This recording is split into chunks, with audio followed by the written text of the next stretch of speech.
No need to applaud. Good morning, I'm Jerry Beal, your facilitator for today's service. So please turn off your cell phones or put them on vibrate. If you have an announcement for very soon or a joy and sorrow for a bit later, please fill out the forms on the back of the table, and someone that looks a lot like Doe will bring them up. I want to welcome everyone here in person and those on Zoom. And if you would like and are willing and able, please stand and say good morning to the people on Zoom. And we do have a few.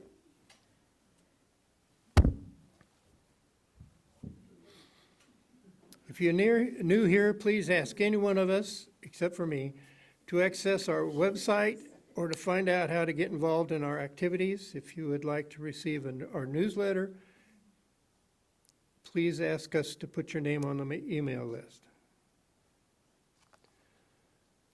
Freethinkers will meet today at 1 p.m. Tina's office hours will be the usual time, Tuesday the 15th from 12:30 to 2:30. We will not meditate at 11 on Tuesday, but we will start again the following Tuesday, April 22nd. There are two events happening on April 26th. The Baja Four is presenting a nationwide event, Building Beloved Community Beyond the Binary. This event is from 9 to 1:30. Join us to build community with transgender folks and allies. This is a gender-affirming space of celebration and support. There are flyers for this event in the community room, the table right past that wall.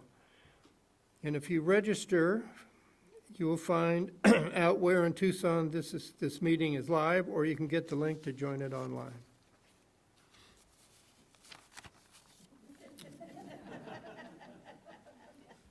Skyland is hosting Sacred Earth, Common Ground, in our very church.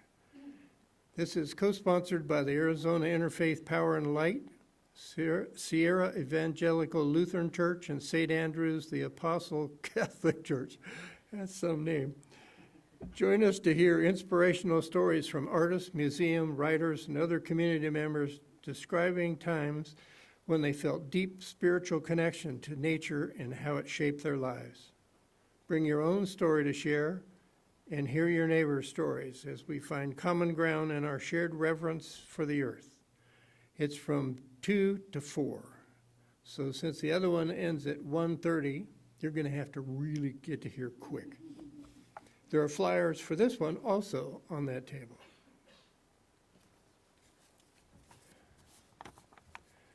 Richard Nielsen says that Brad Mitchell he talked with Brad Mitchell recently, and he wanted to send his greetings to all the congregation.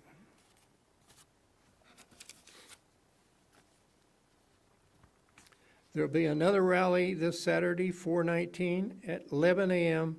on the corner by the mall by Applebee's. That was Tricia Girardet.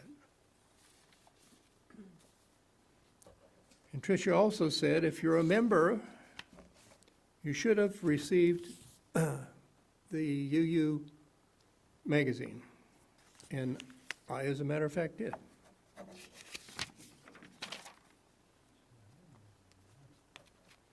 I just wanted to thank everybody for pledging, if you've done so. And we received 3 more pledges this week, and 2 more people increase their pledges, so that's pretty great. So we're getting up there. But, Oh, sorry. I'm just, they can't hear us, so you have to speak Okay. into there, and you have to speak more into there, too. all right. So we are, like I said, we're getting there, but we still need some more help. If you have not pledged, we really could use it. About half of our membership is pledged now, but you don't need to be a member to pledge. So keep that in mind. And again, please support our church. We really need your help, and we're slowly but surely getting there. So thank you. Yay, thank you. And now, we have another person who's coming up. Yes.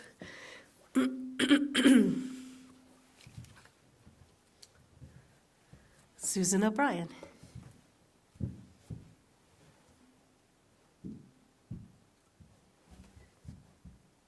Hi, I'm Susan, and when I was in college, I never prepared ahead of time. So this is my cram from 10 minutes ago. So I'm a new member. My husband and I moved here from Wisconsin in July. And we lived in Eau Claire, which is a progressive college town, second largest campus of University of Wisconsin. So there were a lot of open-minded people there, so I felt comfortable. Moving here has been a little tough for me because we are all somewhat of a minority. So if I didn't have this place, it would be hard. So thank you so much to everybody here. I can't tell you what it's meant to my husband and myself to find community. And I think that's what makes it so important for us all to support this place, because it gives us community, which would be harder. And there's more of us here, that's the thing. I'm a friendly person, I'm someone who likes to reach out, so it's my goal to bring in more people. Understanding that we only have so much room here, but again, thank you so much. Other reasons that I think it's really, really important. I've been to lots of different UUs. I lived in the Philadelphia area, in Wisconsin, went to Boston a lot on business, so I would go to one up there. So I'm gonna tell you, this woman has really blown me away. For such a small congregation to have someone who's as powerful of a speaker as Tina, we are really lucky. And I'm lucky you put up with me. it's the truth. It's really solace for me to come here and listen to her. And at a lot of large congregations, the minister is often able to be away and people sub. And as long as I've been here, she's always here. So it's just amazing. So that's another reason why we really do need to support her and us. And then I just want to say something about, I procrastinated. I was like 3 weeks ago making my pledge. Because it's hard, right? Utilities and different things that we know, they send us a bill, this is what it's going to be. And when you have to pledge yourself, you have to come up with something. So we have to just budget and, think about it and what value it is to us. So, I finally did it, and I'm sure there's other people like me that procrastinate. So anyway, that's it. Thank you.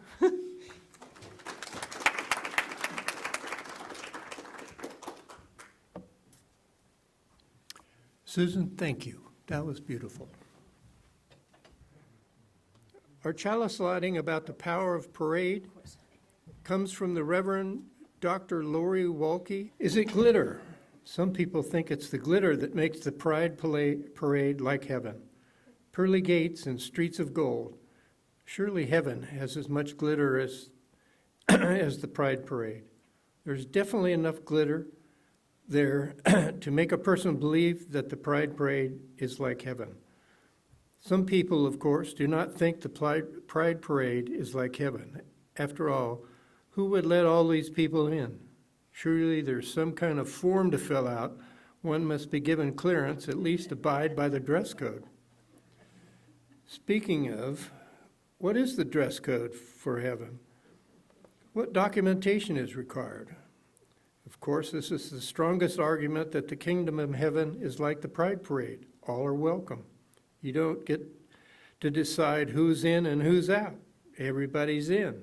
Everybody. Or maybe it's the kingdom of heaven. It's like the Pride Parade because it is a protest against bigotry, hate, fear. A protest against being someone you aren't, against the idea of only some of us are worthy. a protest against anything that does not lift one up in love. That's quite the parable, isn't it? The kingdom of heaven is like the pride parade, where all are welcome and love wins. We'll know it by the glitter and the love.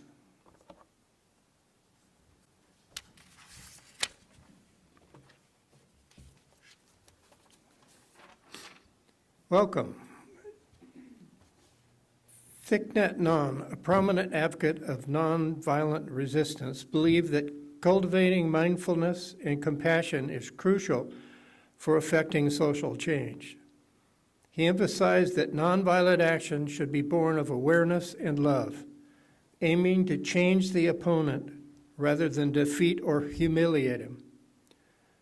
His philosophy is rooted in Buddhist principles, particularly the interconnectedness of all things and the importance of living in awareness.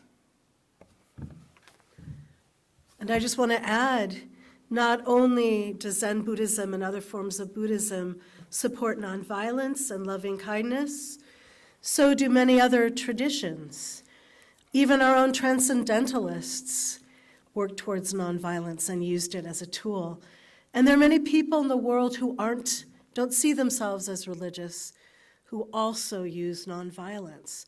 It can be an incredibly practical tool. So sit back, enjoy the ride. You'll probably learn things you already know, and you'll recognize the superpowers you already have. We are a caring community and share what gives us joy and what weighs heavily on our heart. I will read the joys and sorrows I have here. Are there any more in the back, though? People on Zoom, you may put your joys and sorrows in the chat or turn off your mute and speak them out loud after I ask for them. I have three triple threat joy here. Teresa Longmore is now home and asked for prayers for the treatment that she will need in Tucson. Susie Fawcett is back in Haven in Sierra Vista and welcomes calls and visitors. And Jeannie McKinney is back home at Hummingbird after some time in the hospital. I think that's pretty cool.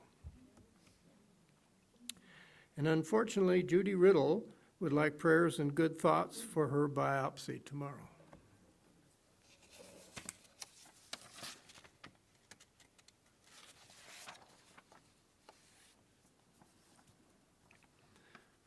Joe Payne says that April 13, Conan and Kateri Payne, who were members of this church 20 years ago, just celebrated their 20th wedding anniversary.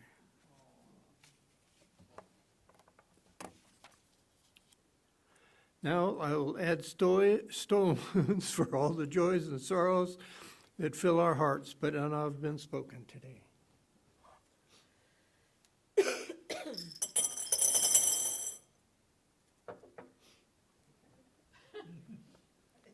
This loving kindness meditation is to extend the love for ourselves to others we know and then to more difficult people. And this meditation is by Thich Nhat Hanh, who died in 22 at the age of 95. The first element of true love is loving kindness. The essence of loving kindness is being able to offer happiness. You can be the sunshine for another person. You can't offer happiness until you've found it for yourself. So build a home inside by accepting yourself and learning to love and heal yourself. Learn how to practice mindfulness in such a way that you can create monuments of happiness and joy of your own nourishment. And then you have something to offer someone else. And I thought that the choice of words to build a home inside, he approached that in a bunch of different ways. One of them was for when you're meditating, to think about an island with a stream and a pond and everything's lovely and make it your home so that when you have a problem, and you can meditate and then go to your island. But he also did it with like a cabin or a home that you would create in your own mind, and then to use that as a place of peace when you were having problems. He offered a way of praying to become mindful and loving to oneself and to others in ever-widening circles. So get comfortable in your seats. Plant your feet on the ground so that you're feeling the earth beneath you. Breathe in and out. Close your eyes if you're comfortable. Sit sort of erect. And let's take 3 large ins and outs.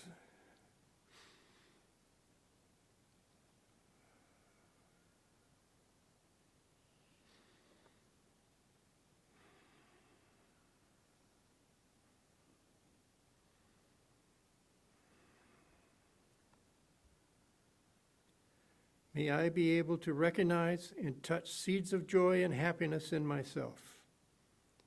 May I learn to identify and see the sources of anger, craving, and delusion in myself. May I know how to nourish the seeds of joy in myself every day. May I be able to live fresh, solid, and free. May I be free from attachment and aversion, but not be indifferent.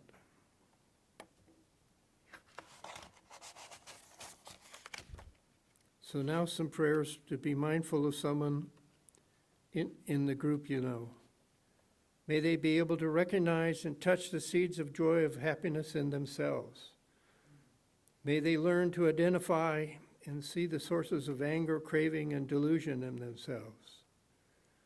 May they know how to nourish the seeds of joy in themselves every day. May they be able to live fresh and solid and free. May they be free of attachment and aversion, but not be indifferent. And finally, for those who you suffer the most when you think about them, may they be able to recognize and touch the seeds of joy and happiness in themselves. May they learn to identify and see the sources of anger, craving, and delusion in themselves. May they know how to nourish the seeds of joy in themselves every day. May they be able to live fresh, solid, and free. May they be free of attachment, aversion, but not be indifferent.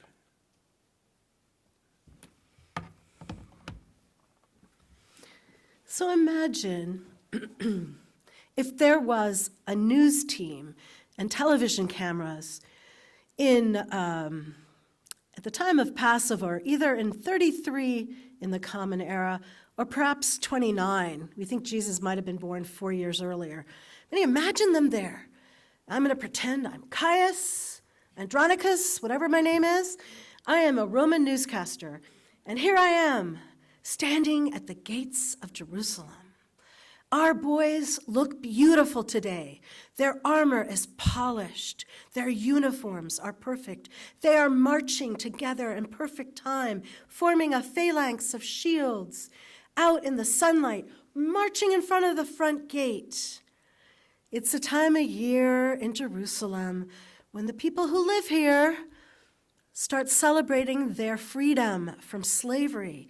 Something about getting out of Egypt. It's not in any Egyptian documents, but they got out of Egypt and they were freed from slavery, and we think they might have an uprising. So every year we have this beautiful procession go by. Wait, what's that? I hear there's another procession. There's a procession at the back gate. But there are no horses, there are no shields, there are no swords. They're telling me it's a man who's either riding on a foal or a donkey or both, or the foal of a donkey. They're not sure. And he's there with his followers, and then people just coming up behind him, and they're all excited, and why are they dancing? He's coming on a donkey, for heaven's sakes. He has no sword. Oh, okay. My producer says she's interviewing one of the high priests.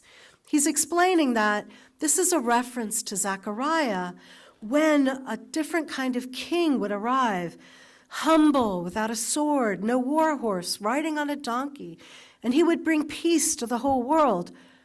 What kind of nonsense is that? He doesn't have a sword. How can he stand up to these beautiful Roman legions marching by?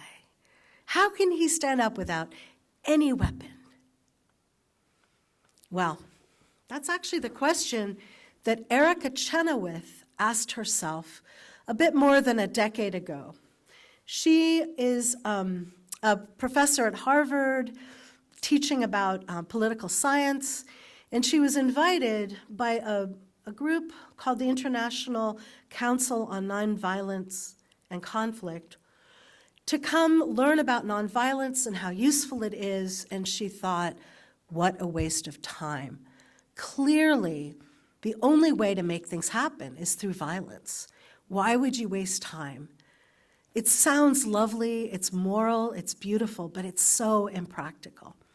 And she spent the week complaining and pointing out that, of course, violence would supersede all this. Until, these are the people who talk about Palm Sunday the way I like to think of it, as a protest march. At the end of the week, Maria Stephan approached Erica Chenoweth and said, okay, prove it. Do the research. Show me that nonviolence is less effective than violence, and that violence is more effective. Do the research. And so Erica Chenoweth set out to look at every movement for change that had more than 1,000 people that she could find in the world between 1900 and 2006, when she was doing the research, and she discovered something stunning that made her a convert. Twice as many nonviolent change efforts succeeded as violent ones. And when violent ones succeed, they don't lead to democracy or peaceful resolutions as easily as do nonviolent. And it's easier to get larger groups of people to show up for nonviolent change than for violent. It doesn't take a huge shift in your moral compass. You don't have to become violent, and you don't have to be a physically fit Legion member, right? You can go to a protest even if you can't hold up a sword or a shield, even if you're unwilling to hurt your neighbor. But they've discovered how important nonviolence is, and yet we so poo-poo it. We don't think it has power. Now, we, of course, are Unitarian Universalists, and we talk about Gandhi and King and the power of nonviolent resistance. And there's a man in this country named Gene Streeb who wrote a book in the 70s. He's come up with at least 198 ways you can protest nonviolently. But he says there are probably that many more you can come up with by yourself. And I looked at the work of several nonviolent resistant groups in the world and saw a lovely movie about, I think it's called, I always lose my place, Stopor. In Belgrade, in 2000, they toppled Milosevic. And mostly they were young students between the ages of 18 and 20, and they learned some important tools.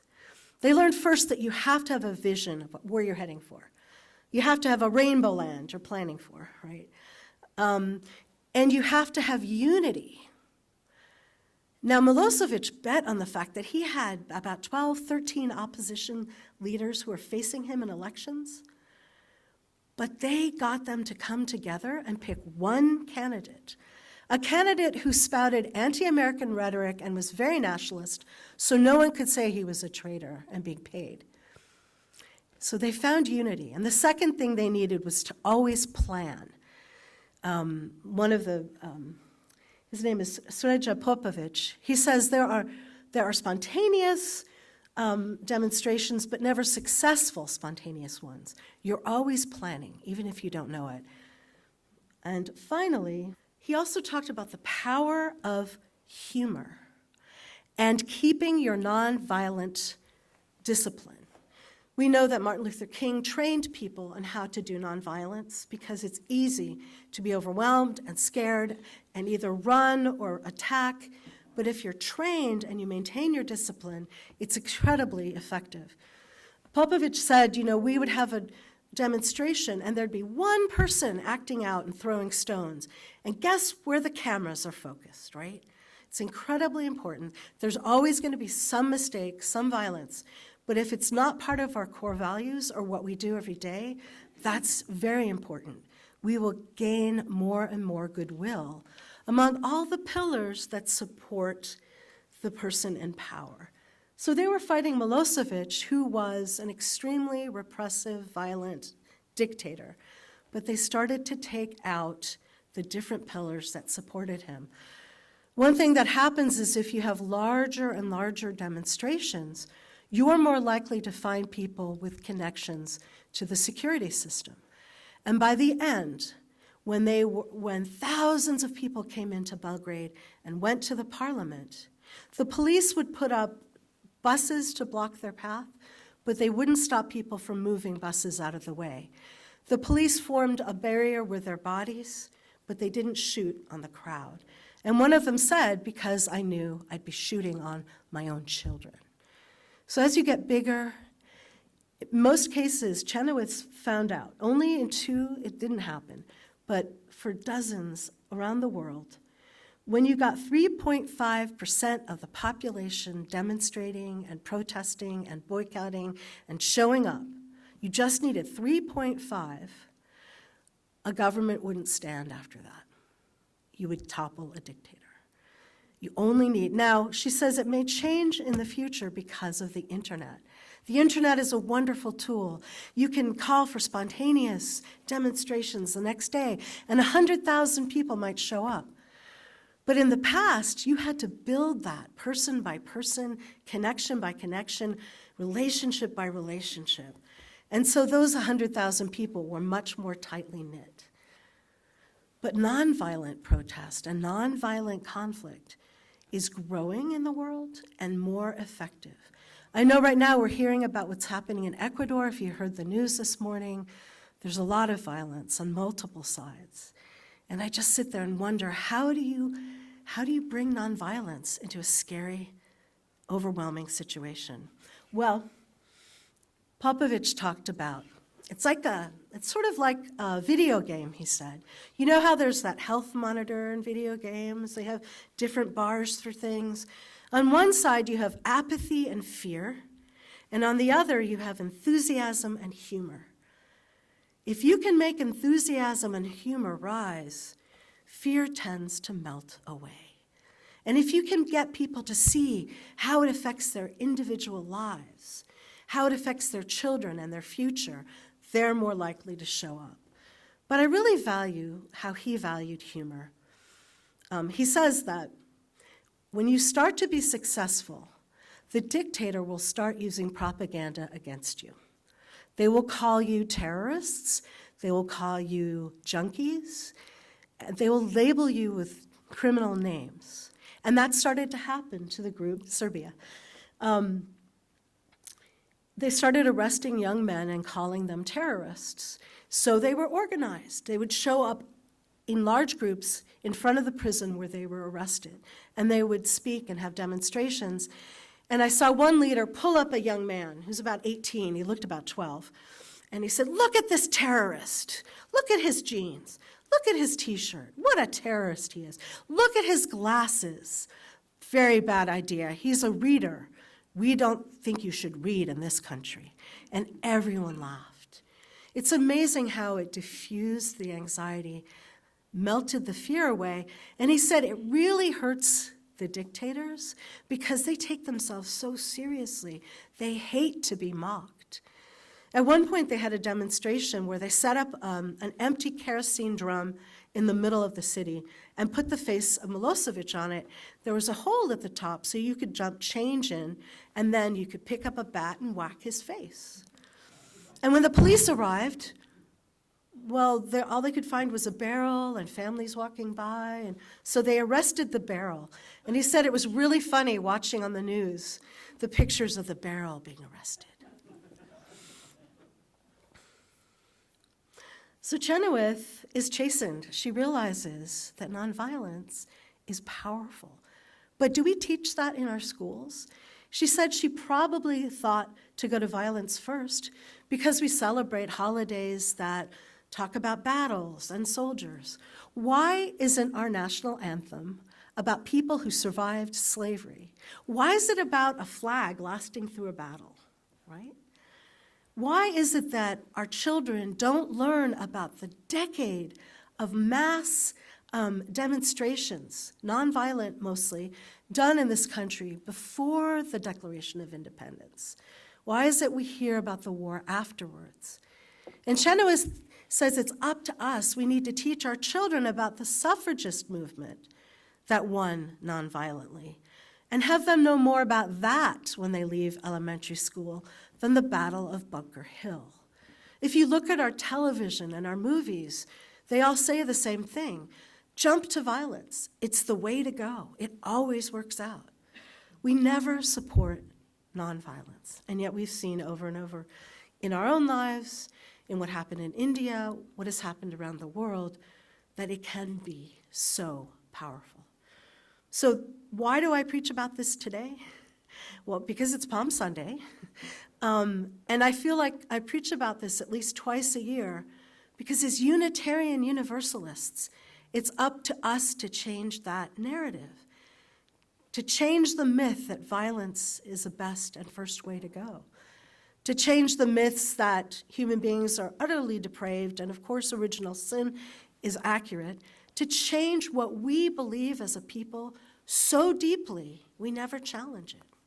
It's part of who we are. This week I heard about another group who survived being stranded and didn't kill each other. You might find it a very odd example to give, but they didn't turn into the Lord of the Flies. They only ate people who were already dead, but they were loving and supportive and kept themselves alive on that Andes 1972 crash. It wasn't just a Lord of the Flies situation. Over and over again, we hear that we live in a world that's not described by Christianity and by much of what we believe in this country. So, go forth, learn more about nonviolence. I have a lot of resources if you want them. There's a wonderful movie about bringing down a dictator, and it's enjoyable. I recommend it. This lament was written by Reverend David Breeden, who, before retiring last June, served as senior minister at First Unitarian Society of Minneapolis, Minnesota. He has written several books on theological topics and translates the writing of philosophers of classical antiquity. Hear the words as we extinguish our chalice. We cry out in grief at the suffering we see. People, all living things, the planet, preventable suffering, yet it continues on and on. When we feel overwhelmed, we gather to find a path, to find new ways forward. When we feel overwhelmed, we know that to our right and to our left, the faces of caring, the faces of companionship. Joining together, we find our refuge, we find our strength, we find our wisdom, we find our way forward. After the postlude, please go in peace and love.